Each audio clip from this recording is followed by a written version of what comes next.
दोस्तों आज हम एक नए प्रैक्टिस सेट को सॉल्व करेंगे और आज का जो प्रैक्टिस सेट है बड़ा ज़बरदस्त प्रैक्टिस सेट है। इस प्रैक्टिस सेट में कुछ क्वेश्चंस ऐसे हैं जो हमें एक नया तरीका, एक नया मेथड बताएंगे कि क्वेश्चन को कैसे हम जल्दी से टेकल कर सकें, कैसे हम जल्दी से 5 से 6 सेकंड में सॉल्व कर सकें। ठीक, तो चलते हैं पहले क्वेश्चन को देखते हैं और पहला क्वेश्चन देखते हैं क्या कहता है। पहला क्वेश्चन है, ये कह रहा है कि दो रेलगाड़ी एक ही दिशा में क्रमशः 45 किलोमीटर प्रति घंटा तथा 60 किलोमीटर प्रति घंटे की चाल से जा रही हैं। तेज गति वाली रेलगाड़ी धीमी गति वाली रेलगाड़ी से 5.5 घंटा पहले पहुंचती है, तो कुल दूरी ज्ञात कीजिए। कुल दूरी का मतलब होता है कि जहां से स्टार्ट किए हैं और जहां पे पहुंचे उनके बीच की दूरी क्या है। ठीक, क्वेश्चन ये है कि भैया दो रेलगाड़ी हैं, दोनों एक ही दिशा में चल रही है भैया। एक की स्पीड है 45 किलोमीटर प्रति घंटा, 45 किलोमीटर प्रति घंटा, और दूसरे की जो स्पीड है 60 किलोमीटर प्रति घंटा है। ठीक, ध्यान से सुनिएगा कि अगर दूरी हमारा समान है, दूरी हमारा समान है, तो जो चाल का अनुपात होता है, जो स्पीड का रेशियो होता है, उसका उल्टा टाइम का रेशियो होता है, उसका उल्टा समय का अनुपात होता है। कहने का मतलब अगर चाल का अनुपात 1:2 है तो समय का अनुपात 2:1 हो जाएगा। ठीक, तो अगर हम देखते हैं कि भैया चाल का अनुपात क्या हो जाएगा, तो चाल का अनुपात हम देखते हैं कितना हो जाएगा, 15 × 45 और 15 × 60। ठीक, दूरी समान है तो हम कह रहे हैं कि जो स्पीड है S1:S2 ये बराबर दिया है 3:4। तो भैया टाइम का अनुपात कितना हो जाएगा, T1:T2, तो ये हो जाएगा 4:3। क्वेश्चन में ये कहा है कि तेज चलने वाली रेलगाड़ी धीमी चलने वाली रेलगाड़ी से 5.5 घंटा पहले पहुंचती है। आप बताइए समय का अंतर कितना है, 1 यूनिट। 1 यूनिट की वैल्यू कितना दिया है, 5.5 घंटे। तो आप बताइए 4 यूनिट की वैल्यू कितनी आ जाएगी। अगर 4 में 11/2 से गुणा कर देंगे तो आ जाएगा कितना, 22 घंटे का समय लगेगा। कहने का मतलब कि अगर ट्रेन 45 किलोमीटर प्रति घंटे से चल रही है तो कितना समय लेती है, 22 घंटे का समय लेती है। हमें ये पता है कि डिस्टेंस बराबर होता है स्पीड इनटू टाइम, दूरी बराबर होता है चाल गुणे समय। तो भैया हमें दूरी निकालना है, तो चाल है 45 किलोमीटर प्रति घंटा और समय ले रहा है 22। 45 × 22 करेंगे तो कितना आ जाएगा, 990 किलोमीटर आ जाएगा। इस सवाल को आप बिना पेन से 5 से 6 सेकंड में लगा सकते हैं। बस आपकी प्रैक्टिस रहनी चाहिए और आपका क्वेश्चन पढ़ते हुए कैलकुलेशन आपके माइंड में चलना चाहिए, तब क्वेश्चन आपका 5 से 6 सेकंड में लग सकता है। हम बता रहे हैं कि क्वेश्चन को कैसे आप लगाएंगे, एग्जाम में कैसे लगाएंगे। आप क्वेश्चन को पढ़ रहे हैं कि भैया क्वेश्चन को पढ़ें कि दो ट्रेन एक ही दिशा में जा रही हैं और जिनका स्पीड है 45 और 60। तेज चलने वाली रेलगाड़ी धीमी चलने वाली रेलगाड़ी से 5.5 घंटे पहले पहुंच जाती है। यहीं से हमें पता चल गया कि भैया दूरी समान है। तो जब दूरी समान है तुरंत दिमाग में ये चलाइए कि भैया जो स्पीड का रेशियो होगा, जो चाल का अनुपात होगा, उसका उल्टा समय का अनुपात होगा। तो चाल का अनुपात 45-60 दिया है, 45-60 का अनुपात निकालेंगे तो ये हो जाएगा 3:4। 3:4 हमें चाल का अनुपात दिया है, तो भैया समय का अनुपात क्या हो जाएगा, 4:3। हम देखते हैं कि पहली जो ट्रेन थी जो धीरे चलने वाली थी वो 4 यूनिट समय ले रही है और तेज चलने वाली कितना ले रहा है, 3 यूनिट समय ले रहा है। तो भैया समय का अंतर कितना हुआ, 1 यूनिट हुआ। 1 यूनिट की वैल्यू 11.5 घंटा दिया है, 1 यूनिट की वैल्यू 5.5 घंटा दिया है। तो भैया हमें ये पता चल जाएगा कि 4 यूनिट की वैल्यू क्या होगी, 4 यूनिट की वैल्यू आ जाएगी 22 घंटे। तो 45 स्पीड है और 22 घंटा ले रहा है, तो दूरी हमारा आराम से निकल जाएगा। ये माइंड में कैलकुलेशन आपके चलेगा, तभी आप 5 से 6 सेकंड के अंदर कर सकते हैं और ये प्रैक्टिस पे डिपेंड होता है। इसी क्वेश्चन को अगर हम बेसिक से सॉल्व करें तो चलिए बेसिक से सॉल्व करते हैं, कैसे होगा।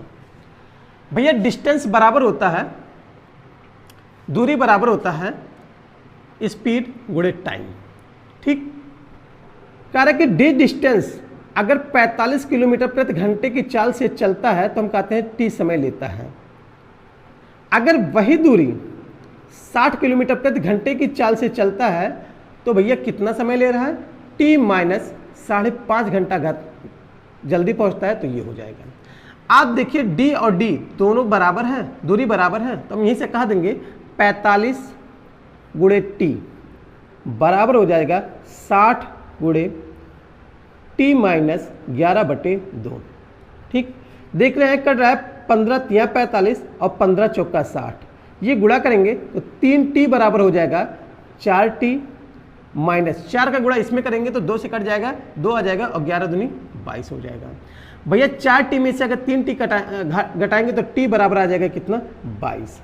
अगर t बराबर 22 आ रहा है तो भैया हमें दूरी निकालना है, तो दूरी कितनी हो जाएगी 45 गुणे 22 और बराबर कितना आ जाएगा 990 किलोमीटर आ जाएगा।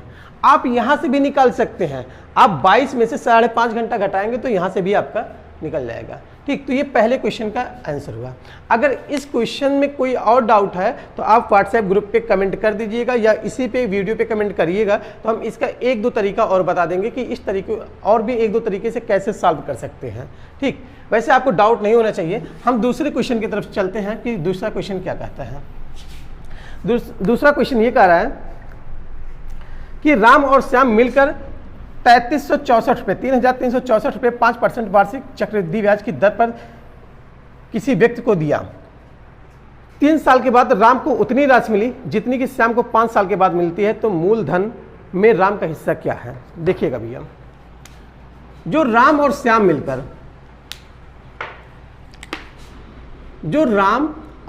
मिलकर अपना अपना हिस्सा दिए हैं, कुल हिस्सा कितना दिए हैं 3364 रुपये ये दिए हैं। राम और श्याम मिलकर किसी व्यक्ति को 3364 रुपये उधार दिए हैं। हमें रेट बताया है, दर बताया है, कितना है रेट बताया है कितना 5% की दर पर। ठीक, तो क्वेश्चन को बड़े आसानी से कर सकते हैं 4 से 5 सेकंड में, बस मेथड हमें आना चाहिए। रेट इतना दिया है और राम श्याम मिलकर इतना दिए हैं। कहा है कि अगर राम को 3 साल के बाद जो धन मिलता है और श्याम को जो 5 साल के बाद धन मिलता है, मिश्र धन जो मिलता है वो बराबर होता है। कहने का मतलब अमाउंट जो 3 साल के बाद इनको मिला और इनको मिला दोनों बराबर है। तो राम का हिस्सा, मूलधन में राम का हिस्सा कितना था। ठीक, ऐसे क्वेश्चन को लगाने के लिए केवल रेट की जरूरत है, बस रेट से ही निकल जाएगा। भैया हमें पता है 5% का भिन्न कितना होता है 1/20। 5% का भिन्न 1/20 होता है। कॉमन सेंस लगाना है कि भैया अगर टाइम कम है तो भैया पैसा ज़्यादा देगा तभी तो बराबर होगा। अब देखो राम कितना देगा, राम देगा कितना 1, इससे ज़्यादा देगा तो राम देगा 21। ये राम का हिस्सा होगा, राम और श्याम का 21। अब श्याम कितना देगा 20। हम देखते हैं कि भैया दोनों के साल का अंतर कितना है, दोनों के साल का अंतर कितना है 2 साल। जितना भी साल का अंतर है उतना ही पावर हमें लगाना है, जितने साल का अंतर हो उतना ही पावर लगाना है। कहने का मतलब अगर साल का अंतर 3 होता तो पावर 3 करते, साल का अंतर अगर 4 होता तो पावर 4 करते। इसी का रेशियो निकालेंगे तो ये हो जाएगा 4:4:1 से। दोनों के मूलधन का अनुपात आ गया। अब ये दोनों को जोड़ेंगे तो कितना जा रहा है 841। 841 यूनिट की वैल्यू कितना दिया है 3364 रुपये। तो भैया 1 यूनिट की वैल्यू कितनी आ जाएगी, आप देखेंगे कैसे लगाएंगे। 832 हो रहा है, मतलब 33 के नज़दीक है, और ये जो है 4 का गुणा अगर इसमें करेंगे तो 4 हो जा रहा है। तो कहने का मतलब 1 यूनिट बराबर 4 आ गया। तो भैया राम का हिस्सा कितना आ जाएगा, इसमें 4 का गुणा कर देंगे तो राम का हिस्सा आ जाएगा कितना 4 × 4 4 × 16 17 1764 रुपये। अगर श्याम का हिस्सा देखेंगे तो कितना होगा, 4 का गुणा कर देंगे तो आ जाएगा कितना 1600 रुपये। अब देखिए दोनों के मूलधन को जोड़िए तो 3364 रुपये आ जा रहा है। ये हमें पूछा था कि भैया राम का हिस्सा कितना होगा 1764 रुपये। अगर इसी क्वेश्चन को बेसिक से करना है तो चलो बेसिक से भी बता देते हैं कैसे होगा। हम कहते हैं भैया राम को जो अमाउंट मिला है, हम कहते हैं इसने P रुपये P1 जो है इन्वेस्ट किया था, P1 जो उधार दिया था, P × 1 + R/100⁻n। ठीक, ये अमाउंट बराबर होता है, अमाउंट बराबर ये होता है। हम कहते हैं राम ने जो दिया था, राम को जो अमाउंट मिला था P1 × 1 + R/100। R की वैल्यू हमें कितना दिया है 5/100 और ये दिया है 3 साल के लिए। श्याम को जो मिलता है हम कहते हैं P2 धन दिया था और ये हो जाएगा 1 + 5/100⁵ दोनों का जो अमाउंट है बराबर है, दोनों का जो मिश्र धन बराबर है, तो हम ये कहेंगे P1 × 105/100 के पावर 3 बराबर P2 × 105/100 के पावर 5। आप P1 अनुपाते P2 का मान अगर निकालेंगे, P1 अनुपाते P2 का मान निकालेंगे तो भैया ये आ जाएगा 105/100 के पावर 2 आ जाएगा। ये बराबर हो जाएगा 21/20 के पावर 2। आप डायरेक्ट इस सब को छोड़कर डायरेक्ट इसी पे पहुंच गए हैं। ठीक, तो इसका स्क्वायर करेंगे तो कितना आ जाएगा 441/400। आप देखिएगा दोनों को जोड़ेंगे, दोनों के मूलधन का योग कितना हो रहा है 841 रुपये। 841 की मान कितना दिया है 3364, तो एक यूनिट की वैल्यू कितनी आ जाएगी 4। तो भैया राम P1 के हिस्सा कितना है 441, तो 441 गुणे 4 बराबर कितना हो जाएगा 1764 रुपये। तो राम का हिस्सा कितना हो गया 1764 रुपये। ये बेसिक से आपका आया हुआ है। ठीक, तो इस क्वेश्चन में भी आपको शायद कोई डाउट नहीं होगा। इस मेथड से आप करेंगे तो क्वेश्चन ज़्यादा से ज़्यादा 5 से 6 सेकंड लगेगा या 10 सेकंड लगेगा और सोल्यूशन आपको आ जाएगा। ठीक, चलते हैं तीसरे क्वेश्चन की तरफ और देखते हैं तीसरा क्वेश्चन क्या कहता है।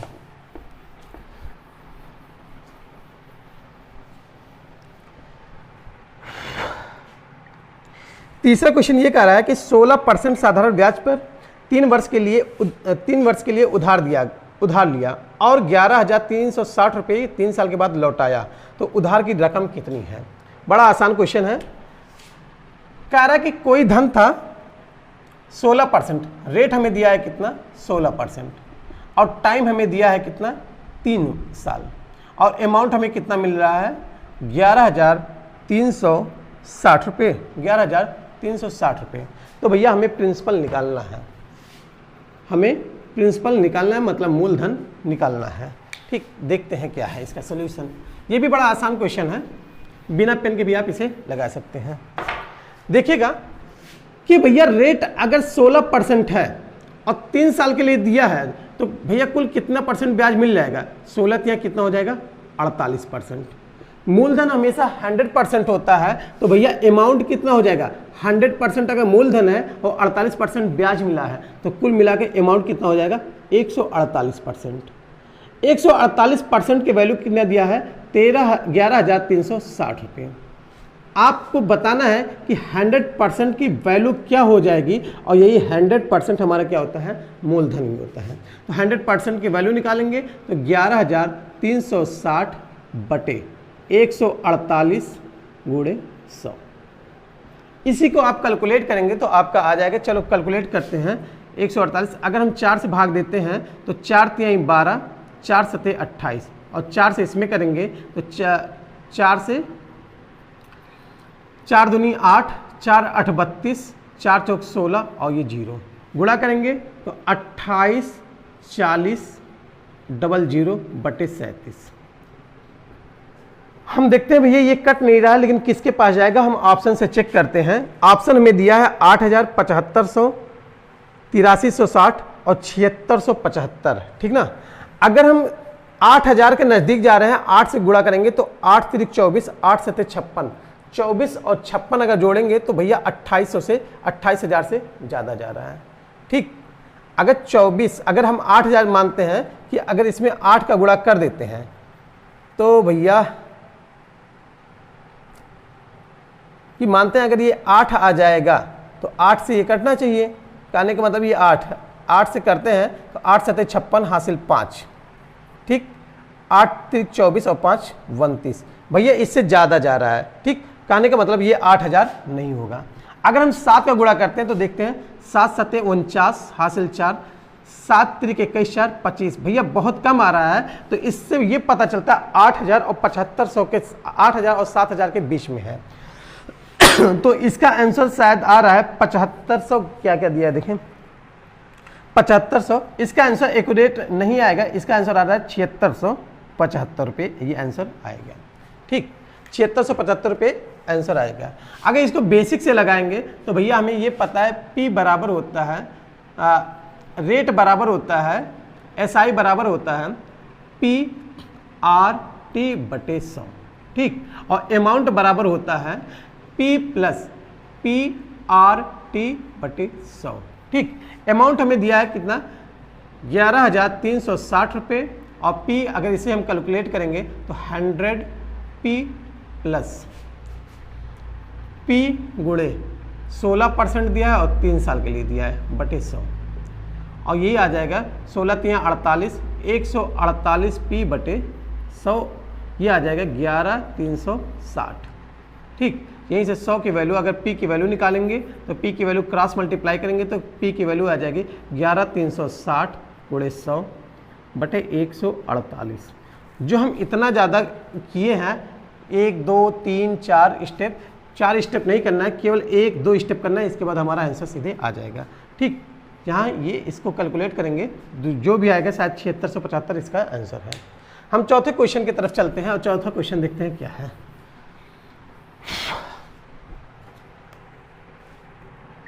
चौथा क्वेश्चन ये कह रहा है एक शंकु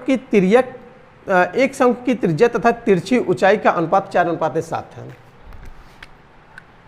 एक शंकु की त्रिज्या r तथा तिरछी ऊंचाई l का अनुपात जो दिया है 4:7 दिया है।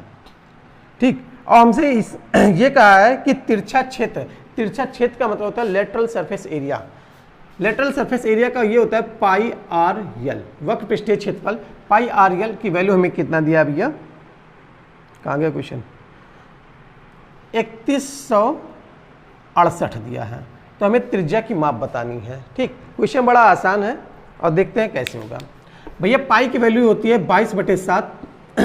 अगर हम आर की वैल्यू कहते हैं 4x है तो हम कहा दिए 4x, एल की वैल्यू कहती है 7x तो कहा दिए 7x बराबर 3168। ठीक, 7 से 7 कट गया और 2 से अगर काटेंगे तो देखिए 2 से काटते हैं, 2 1 कम 2, 2 5 10, 2 8 16, 2 चौक 8। ठीक, ये आ गया 11, 11 से काटेंगे, 11 कम 11 हासिल 4 बचा, 11 चौक 44, 11 चौक 44 हो गया। ये 11 से कटा, 4 से काटेंगे तो ये आ गया कितना, 36। तो यक्स गुणे यक्स बराबर कितना आ गया, यक्स स्क्वायर बराबर 36। तो यक्स की वैल्यू कितनी आ गई, 6। हमसे त्रिज्या की माप पूछा है, त्रिज्या की माप कितना दिया है, 4 यूनिट। तो 4 यूनिट की वैल्यू कितना हो जाएगी, 4x का मान कितना हो जाएगा, 4x बराबर 6 गुणे 4 बराबर कितना आ जाएगा, 24 सेंटीमीटर आ जाएगा। ये आपका हुआ इसका सोल्यूशन। ठीक, अगला क्वेश्चन देखते हैं। 5वां क्वेश्चन क्या कहता है। 5वां क्वेश्चन ये कह रहा है कि 12 आदमी अथवा 18 औरतें एक खेत को 14 दिन में काट सकते हैं। 8 आदमी और 16 औरतें मिलकर खेत की कटाई कितने दिन में करेंगे। कह रहे 12 आदमी या तो 18 औरतें किसी खेत को 14 दिन में काट सकते हैं, बराबर 14। देखो ये 14 भी लिखने की जरूरत नहीं है 14 भी लिखने की जरूरत नहीं है अगर हम थोड़ा सा कैलकुलेशन के हिसाब से चलें। ठीक, ये आदमी है, ये वुमेन है, तो हम 14 से 14 कटा तो 12 आदमी बराबर हो गया कितना, 18 औरतें। अगर इनका रेशियो, इनका क्षमता देखेंगे, आदमी और औरत का क्षमता, तो काटेंगे 6 दूनी 12, 6 त्रिक 18, तो आदमी की क्षमता 3 होगी और औरत की क्षमता 2 हो गई। क्वेश्चन क्या कहा है आगे, क्वेश्चन ये कहा है कि 8 आदमी और 16 औरत मिलकर काम को कितने दिन में करेंगे। 8 आदमी प्लस 16 औरतें मिलकर उस काम को कितने दिन में करेंगे, जिस काम को 12 आदमी कितने दिन में कर रहे हैं, 14 दिन में कर रहे हैं। ठीक, देखिएगा एक आदमी की क्षमता कितनी है, 3 है, तो 8 त्रिक कितना हो गया, 24। एक औरत की क्षमता कितनी है, 2, तो 16 दूनी कितना हो गया, 32। ये करते हैं डी दिन में, तो 12 आदमी 12 तियां 36 गुणे 14। इसको जोड़ेंगे तो 36 20 56 हो गया, 56 डी बराबर हो गया 36 गुणे 14। 14 चौका 56, 4 से काटेंगे तो 4 9 36, तो डी की वैल्यू कितनी आ गई, 9 दिन में। तो मिलकर कितने दिन में करेंगे, 9 दिन में। हमें देखिए इसमें क्या करना रहता है, आदमी औरत को बराबर कर कर ऐसे टाइप में आदमी औरत की क्षमता निकालना है। जितने आदमी कहें उतने आदमी में उसकी क्षमता का मल्टीप्लाई कर दिए। जैसे कहा है 8 आदमी, तो 8 आदमी मिलकर, 8 आदमी हैं तो एक आदमी की क्षमता 3 है, तो 8 आदमी मिलकर कितने काम करेंगे, 8 त्रिक 24 काम कर दिए, 24 लिख दिए। एक औरत की क्षमता 2 है तो 16 औरतें मिलकर, एक औरत की क्षमता 2 है तो 16 औरत तक कितने काम करेंगे, 16 दूनी 32 काम करेंगे, 32। कुल काम को कितने दिन में कर रहे हैं, डी दिन में। जिसे 12 आदमी 14 दिन में कर रहे हैं, 12 तियां 36 और 14, इसी को कुल कर दीजिए, यहां से हमारा आ जाता है कितने दिन में करेंगे, 9 दिन में करेंगे। अगला क्वेश्चन देखते हैं। अगला क्वेश्चन क्या कर रहा है देखते हैं। क्वेश्चन ये कह रहा है कि एक पार्क की लंबाई तथा चौड़ाई का अनुपात 3:1 है। लंबाई प्लस चौड़ाई का अनुपात कितना दिया है? 3:1 दिया है। एक पार्क की लंबाई और चौड़ाई का अनुपात कितना दिया है? 3:1 दिया है। यदि इसकी परिधि 320 मीटर है, परिधि क्या होता है? परिमाप। परिमाप को हम परिधि कहते हैं 2 × L + B बराबर कितना दिया है? 320 मीटर। ये हमें क्या दिया है? परिमाप दिया है। परिमाप दिया है 320 मीटर। ठीक, हमें पहले लंबाई और चौड़ाई निकालने, आगे का क्वेश्चन अभी पढ़ते हैं। अगर हम लंबाई चौड़ाई निकालते हैं तो देखिए 3 × 4 यूनिट हो रहा है। L + B 3 × 4 यूनिट, 4 दूनी 8, 8 यूनिट की वैल्यू कितना दिया है? 320। 8 यूनिट की वैल्यू अगर 320 दिया तो 1 यूनिट की वैल्यू कितनी आ जाएगी? 40। तो आप बताइए L की वैल्यू कितना दिया है? 3 यूनिट। 3 × 40 बराबर कितना हो जाएगा? 120। B की वैल्यू निकालेंगे तो 1 यूनिट है, 1 × 40 बराबर कितना आ गया? 40। मतलब लंबाई 120 आ गई और चौड़ाई 40 आ गई। क्वेश्चन में हमें ये आगे कहा है कि अगर खेत के अंदर पार्क के भीतरी दीवार की ओर 2 मीटर चौड़ा रास्ता बनाया जाता है तो रास्ते को बनाने का कुल खर्च 1.5 रुपये प्रति वर्ग मीटर से कितनी आएगी? ध्यान से देखिएगा। एक खेत था, एक पार्क था, ठीक, ये है। अगर इसकी लंबाई भैया 120 मीटर है, जहां से हम निकाले हैं 120, और चौड़ाई 40 मीटर है, ठीक, ये में दिया है। अगर इसके अंदर हम एक खेत बना रहे हैं, एक दीवार के अंदर ये बना रहे हैं दीवार, ठीक, ये रास्ता हमारा बन रहा है। इसकी जो चौड़ाई दिया है कितना दिया है? 2 मीटर। इधर भी जो चौड़ाई दिया है कितना? 2 मीटर। इधर भी जो चौड़ाई दिया है कितना? 2 मीटर। और इधर भी जो चौड़ाई दिया है कितना? 2 मीटर। आप बताइएगा कि अगर पूरी चौड़ाई 40 है तो 2 इधर निकल गया, 2 इधर निकल गया, तो भैया इसकी चौड़ाई कितनी आ गई? तो आप कहोगे कितना भैया? 36 आ गई, ठीक। अगर ये पूरी लंबाई 120 है, 2 इधर निकल गया, 2 इधर निकल गया, तो 4 निकल गया, तो आप बताइए इसकी लंबाई कितनी हुई? तो आप कहेंगे 116। आपको क्वेश्चन समझ में आ गया होगा भैया अब कि भैया ये हमें क्षेत्रफल निकालना है, ये हमें क्षेत्रफल निकालना है,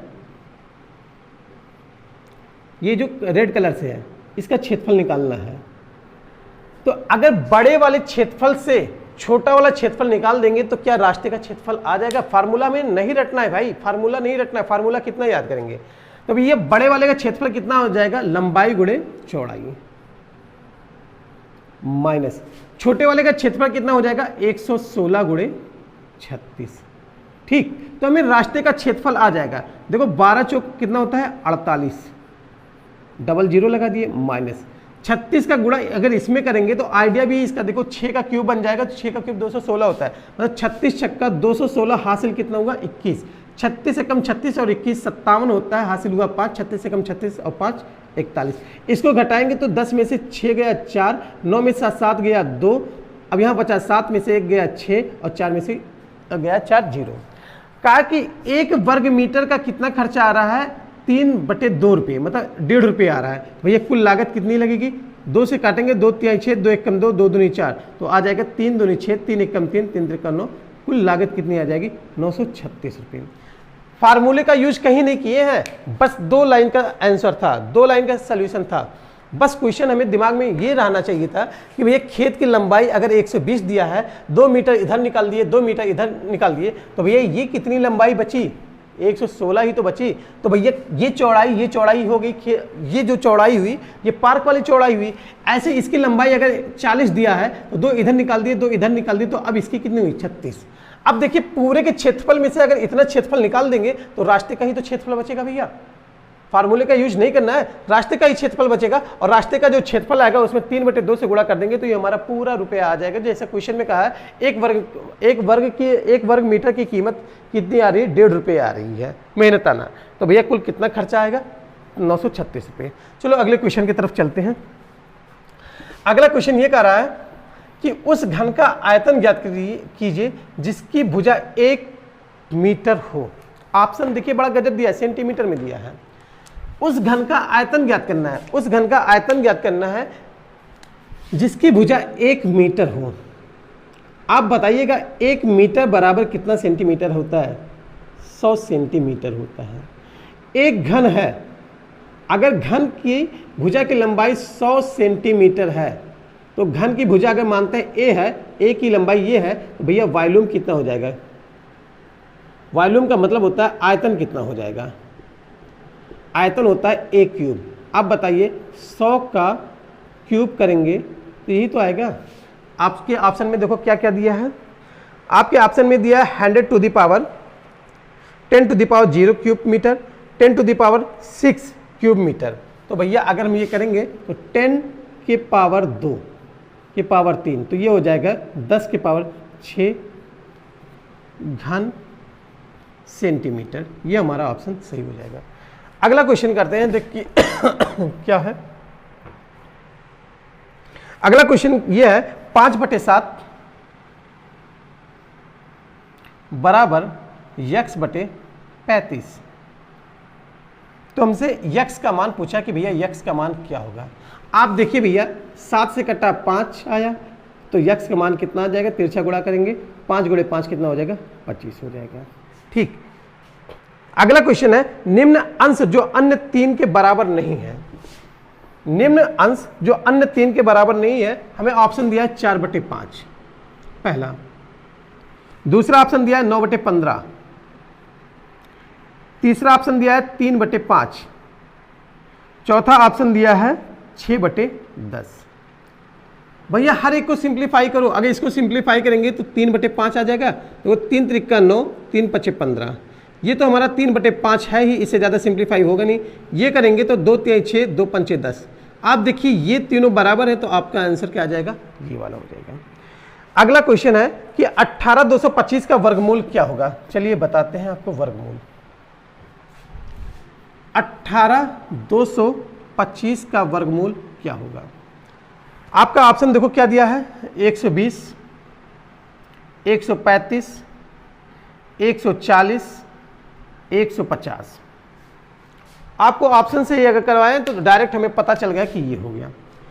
आप देखिए यूनिट डिजिट क्या है? यूनिट डिजिट 5 है। कभी भी कोई भी नंबर का अगर स्क्वायर करने पे इकाई का अंक 5 आएगा तो वो नंबर का, जिस नंबर का स्क्वायर किया वो नंबर का इकाई का अंक 5 होगा, क्योंकि 5 का स्क्वायर एक ऐसा ही नंबर है, 5 का स्क्वायर करने पे 5 ही आता है। 25 का स्क्वायर करेंगे तब भी इकाई का अंक 5 ही आएगा। 625 का स्क्वायर करेंगे तब भी इकाई का अंक 5 आएगा। 15 का स्क्वायर करेंगे तब भी इकाई का अंक 5 आएगा। तो आप बताइए इसमें से किसका इकाई का अंक 5 है? ये नहीं है, ये नहीं है, ये नहीं है, तो आपका ऑप्शन ये होगा। ये तो हुआ कि हमें तुरंत निकल गया। अगर किसी भी नंबर का, कोई भी नंबर है जैसे 15 है, 15 का स्क्वायर निकालना है, तो जब भी किसी भी नंबर का इकाई का अंक 5 हो तो क्या करते हैं? सबसे पहले 5 का स्क्वायर करते हैं। 5 का स्क्वायर क्या हो गया? 25। अब जो नंबर बचा है उसके अगले नंबर में इसका गुणा कर दीजिए। इसका अगला नंबर क्या होगा? 2। तो 1 × 2 कितना हो जाएगा? 225। तो 15 का स्क्वायर होता है 225। अब जैसे हमें 25 का स्क्वायर निकालना है, 25 का स्क्वायर निकालना है, तो भैया 5 का स्क्वायर क्या होता है? 25। ठीक। 2 के बाद क्या आता है? 3, 2 × 3 = 6। तो आंसर क्या आ गया? 625। अगर हमें भैया 35 का स्क्वायर निकालना है तो देखिए 5 का स्क्वायर क्या आता है? 25। 3 के बाद क्या आता है? 4, 3 × 4 = 12, तो 1225। अगर हमें भैया 65 का स्क्वायर निकालना है तो 5 का स्क्वायर क्या आता है? 25, और 6 के बाद क्या आता है? 7, 6 × 7 = 42। ऐसे हम स्क्वायर निकालते हैं। जिसका इकाई का अंक 5 हो तो उसका स्क्वायर निकालना तो ऐसे आ जाता है। चलिए अगला क्वेश्चन देखते हैं क्या है। वीडियो शायद थोड़ी लंबी हो जाएगी, घबराइएगा मत, लेकिन बहुत कुछ सीखने को मिलेगा। वह सबसे छोटी संख्या क्या है जो 3600 को विभाजित करने पर एक पूर्ण घन प्राप्त होता है। क्वेश्चन बड़ा अच्छा है। ऑप्शन से ज़्यादा 2 से 3 सेकंड लगेगा अगर आपको तरीका पता चल जाएगा। कारण 3600 को, वह छोटी से छोटी संख्या क्या है जो 3600 को विभाजित करने पर पूर्ण वर्ग, वह छोटी से छोटी संख्या क्या है जो 3600 को विभाजित करने पर पूर्ण घन प्राप्त होता है। 3600 को विभाजित करने पर पूर्ण घन प्राप्त होता है। आपका ऑप्शन एक दिया है 175, 450, 250 और 18 180। देखिएगा, ध्यान से देखिएगा, सबका चेक करना है। अगर भैया 175 से ये काटेंगे तो देखिए कट जाएगा, 25 सत्ते होता है और 25 चौका, ये तो कट जाएगा, लेकिन 7 से फिर कटेगा नहीं, तो ये ऑप्शन हमारा खत्म हो गया। हम अगर इसको काटते हैं तो देखो 25 से ये कट जाएगा और 0 से कटेगा तो 0.36 आ जाएगा, 3.6 आ जाएगा, तो ये भी हमारा हो जाएगा, ये भी हमारा नहीं होगा। 1 0 से तो 1 0 कट जाएगा, 18 दूनी 36, तो 20 आ जाएगा, तो ये भी हमारा नहीं होगा। एक ही ऑप्शन बचा ये। चलो हम अब चेक करते हैं कि क्या पूर्ण घन प्राप्त होगा। 360/400 3600/400 ये कर दिए। अब बताइएगा, 9 से काटते हैं, 9 × 5 = 45 और 9 से काटेंगे 9 × 4 = 36, 5 से काटेंगे 5 × 5 = 5 8 40। क्या बताइए 2 का घन है कि नहीं है? तो आंसर हमारा ये हो जाएगा। देखो ऑप्शन से टेकल करना है यार, कि हम ऑप्शन से चेक करते हैं कि भैया इसका एक, अगर इससे इसमें भाग देंगे तो 1 0 से तो 1 0 कट जाएगा। अब 18 से जब काटेंगे तो भैया 20 ही बचेगा। 20 किसी नंबर का क्यूब है? नहीं है भैया, तो ये वाला ऑप्शन हमारा गलत हो गया। अगर हम इसको उठाते हैं तो देखो 3600 में अगर 250 से भाग देंगे तो 1 0 से 1 0 कट जाएगा। अब 25 से कहाँ पूरा कट रहा है भैया? नहीं कटेगा, तो इससे ये भी नहीं होगा। 175 को उठाते हैं तो देखिए 175 से अगर भाग देंगे तो 25 सत्ते 7 आ गया, कि 7 से ये नंबर कटेगा? नहीं, कभी नहीं कटेगा। तो ये तीनों ऑप्शन हमारा खत्म हुआ, तो एक ही ऑप्शन बचा, ये हमारा हो गया। अगला क्वेश्चन करते हैं कि दो संख्याओं का योग 384 है तथा एक संख्या 48 है, तो संख्याओं का अंतर क्या होगा?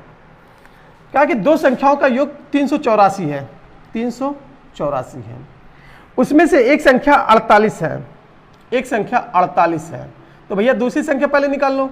दूसरी संख्या मानते हैं y, तो भैया y की वैल्यू कितनी आ जाएगी? 14 में से 8 गया 6, 7 में से 4 गया 3, ये 3 हो गया, 336 हो गया। कहा कि दोनों संख्याओं का अंतर कितना होगा? 48 घटा दो, 16 में से 8 गया 16 में से 8 गया 8, 12 में से 4 गया 8 और 2 ये आ गया, तो आंसर आ गया हमारा क्या? 288। सेकंड लास्ट क्वेश्चन है 10 और 30 का अनुपातिक तीसरा क्या होगा, मतलब तीसरा अनुपात क्या होगा? देखिएगा, जब कभी तीसरा अनुपात कहे ना तो ये होता है कि अगर x अनुपात y है तो ये बन जाएगा y अनुपात z। देखिए 1 2 3, 3 ही तो हुए। तो ऐसे में कहा है 10 और किसका कहा है भैया?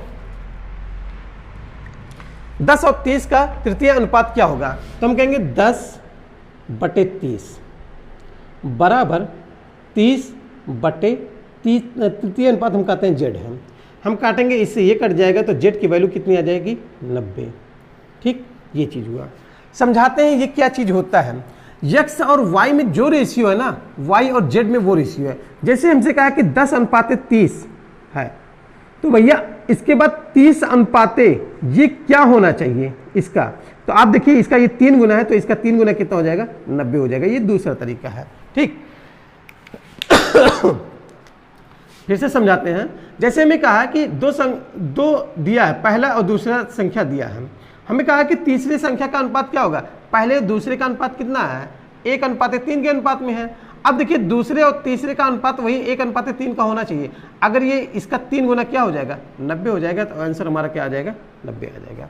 ठीक, सेकंड लास्ट क्वेश्चन की तरफ चलते हैं, इसके बाद लास्ट क्वेश्चन करते हैं। सेकंड लास्ट क्वेश्चन ये है कि एक वस्तु को 18,450 रुपये में बेचने पर एक व्यक्ति को 50% की हानि होती है। 50% का लाभ प्राप्त करने के लिए वस्तु को कितनी कीमत पे बेचना होगा? देखिए भैया 18,450, ब्लैक पेन यूज करते हैं यार।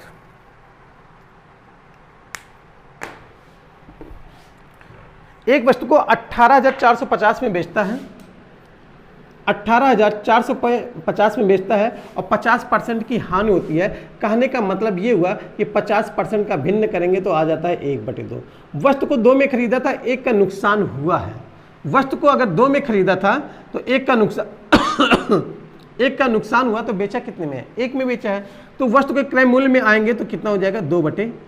ठीक, अब कह रहा है कि 50% के लाभ पर बेचना है। 50% का लाभ की अगर 2 का खरीदा है, 1 का लाभ लेना है, तो कितने में बेचेगा? 3/2 में। 2 से 2 कटा और इसका 3 से गुणा कर दीजिए भैया। 3 0 0, 3 0 0, 3 × 5 = 15 हासिल 1, 3 चौक 12, 1 13 हासिल 1, 3 8 24, 1 25 हासिल 2, 3 1 3 2 5, हमें आ जाएगा 55,350 रुपये में बेचेगा।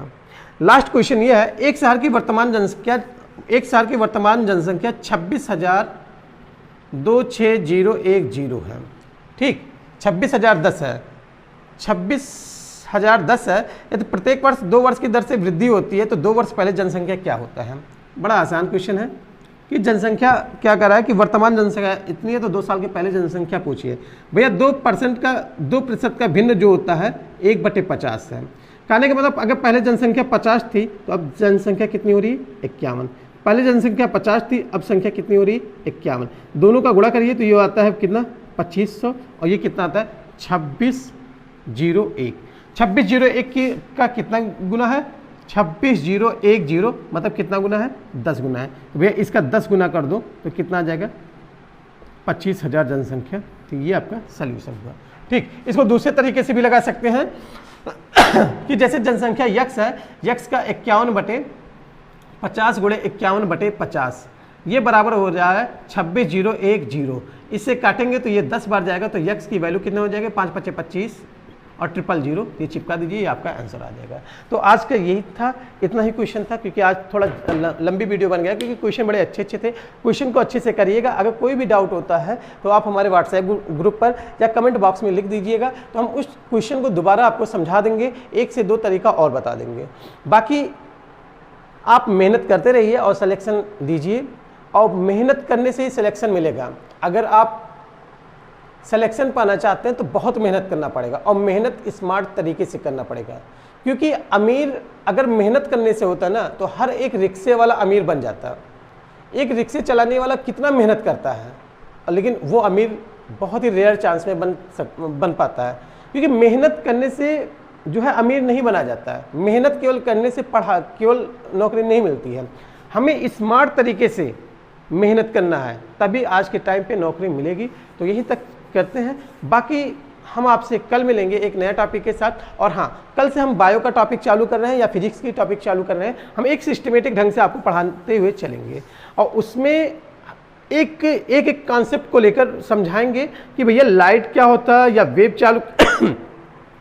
चालू किए, या इलेक्ट्रिक फील्ड चालू किए, या इलेक्ट्रिसिटी चालू किए, या ब्लड चालू किए, या आपका ब्रेन पढ़ाना चालू कर दिए, या बोन्स पढ़ाना चालू कर दिए। तो 0 से लेकर आपको शिखर तक बताएंगे कि कोई भी एग्जाम हो, कोई क्वेश्चन छूटेगा नहीं। जितने प्रीवियस क्वेश्चन है, हर एक क्वेश्चन को हम आपके साथ डिस्कस करेंगे। तो ठीक है, मिलते हैं आपसे कल। ठीक है, ओके, बाय बाय।